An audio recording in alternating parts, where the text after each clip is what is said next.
What's up, beautiful people? This video is going to all be about how I set up and assembled this here watering PVC pipe system. Now, if that is not something that you are interested in, you do not want to watch this video. However, if you want to know detail upon how this all went into configuration and construction, definitely stay tuned. Let's get to it.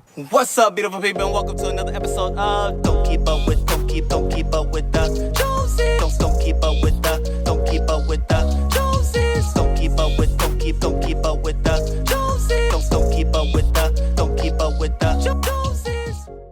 Boom! Alright, great people. So like I said, we are going to go ahead and get right into it. If you're new to the channel, please go ahead and subscribe. It's Ricky Jones Jr. on this here gardening video where I help beginner gardeners have the garden of their desires. And of course, you will look better than this, okay? Because you are greater. But we're going to start here where it all begins, which is here at the watering faucet at the house, right? And so I did a split here so that I can still have use of a water hose when I clean the cars and things like that. But then I have a little outshoot there that allows for the attachment for the watering spigot, okay? And so this one itself I bought from Home Depot, not afraid to say, or maybe Amazon, but I'm sure I'm just to say Home Depot. Just for the sake of this conversation. And that's just a watering hose that connects to the home, but then also it goes to the here watering system. And this is another piece that was connected, and this is like a pressure valve scenario. So this water hose feeds into here. I think that's like male and this is female.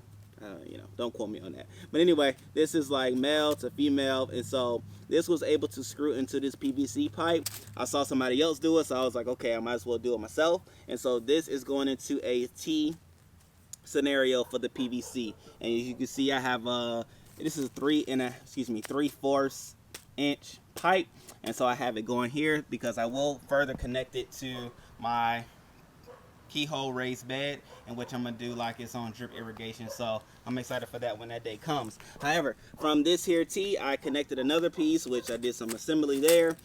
Connected another T, a T to another T.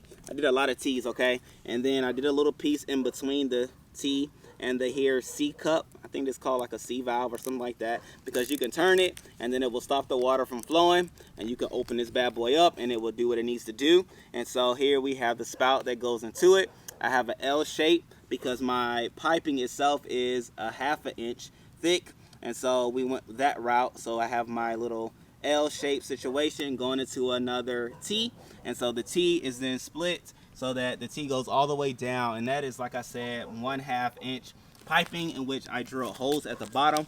Let me just turn it around. I don't even know if you'll be able to see a hole since it's so white. But anyway, here's a hole. It's so small. And then it's another hole. So I've tried to put holes every like 6 inches, and so that it will catch it as it goes and flows.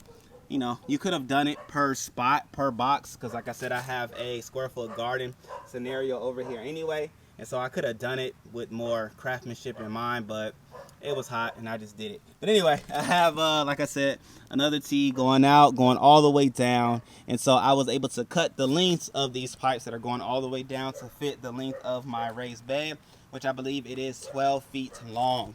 And so, boom, another T. And then you have the little L situation at the end, because of course you want the water to just be redistributed and then come back if necessary. And so that's how that whole scenario. And then let me show you the other end of the system, because they did ask for in-depth. And so we have a cap, ladies and gentlemen. This cap, nothing is like water sealed or anything with any chemicals or anything. It's just all pushed on and just maybe hit with a couple of hits with the hammer. But anyway, that's how this situation, and just show you on the other side as well. But the other raised bed is the same scenario where we have the piping going all the way down, just like so. And then what you may or may not see is the 3/4 of the pipe, the 3/4 pipe going right here up under. I try to put some mulch on top just to make walking easier. And so, boom shakalaka. We have the same scenario over here. If I wanted to extend the watering scenario, I could. Until then, I just have a cap on here, just like I have a cap on the other side down there. Same scenario, piping in here. I have, same scenario with the T. I have piping in here, which, you know, weeds, they're going to do what they're going to do. Let me just move the weeds out of the way. Okay, all right, boom. Now we can see a little bit better. But anyway, we have the T, we have a little piece in there, and then we have this here clamp situation, the valve, so that you can turn it on or turn it off, restrict the water or not, don't restrict the water. That's like one of the things that you want to do. We have the L shape here. Excuse the dogs, ladies and gentlemen, I apologize. If it's bothering you, I apologize. They're not always there, but today is their day. But anyway, we have the L shape, and then we have another T. And so the T feeds just as the T's feed. So you would need 1, 2, 3 T's for the top, and then another L shape at the end if you are running 4 pipes down your raised bed, okay? And so essentially, like I said, the 4 pipes are representative of the 4 rows of my square foot garden that I do have in these raised beds. And so everything is intentional, and you do want to make sure that you do water where you have things growing, okay? The other downside I would say behind just poking holes in a pipe and running it is that whatever you do water, things will grow. And so I do have a lot of weeds that do grow here and there, and I have to pluck them because I wasn't meticulous in the holes and the water distribution. And so again, if you do want to take the time and do it the correct way, you do want to put holes where there are things actually growing in the ground and not just poke holes just randomly, right? So you may want to lay it out and then poke the holes in them, and then, you know, go for it there, because you're able to poke the holes where there are and where there is food and things like that, and, you know, not do it as I did separately like I did. But anyway, great people, I think I explained this thoroughly.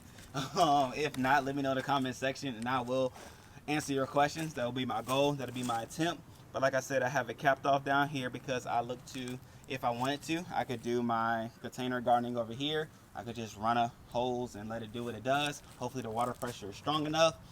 If not, I do have an idea for that. But anyway, in the meantime, in between time, it's good to go from here. And I'm just able to turn the water valve on over here from the house. Water flows, comes here, starts here first. Whatever is in use here, then it just goes down there. It's simple gravity. And I will say I am on a little slope, so I do go down just a little bit, so it did work out perfectly in the orientation and arrangement that I did. But in the meantime, in between time, great people, you can do this too. And even with the PVC pipe, I made this here netting situation because I was getting a lot of birds, I was getting a lot of leaves in my raised bed, which I hated to get. And so even like, boom, there it is right there. That would have been in my raised bed. And these are here because I have left it up for the last 2 weeks. But anyway, all that to say, PVC can be used for multiple things. And so obviously I use it in my watering situation, but you can always use it as well for a cage scenario for your raised beds. And so with that being said, great people, I love you all, I appreciate you all. If you have any other questions, please let me know down in the comment section below, and I'll look to get those answered for you and to you. And definitely be on the lookout as I do my drip, and definitely look out as I do my drip watering system over here as well. It'll be done this summer because the plants need water in the summer. It just is what it is. And so I'll be definitely sure to do that. So subscribe, click that bell notification, and I will get that content to you because I know it's going to be something beneficial for you as we go into these hot months. No matter where you are, summer is around. All right, great people, I love y'all, I appreciate you all. Peace.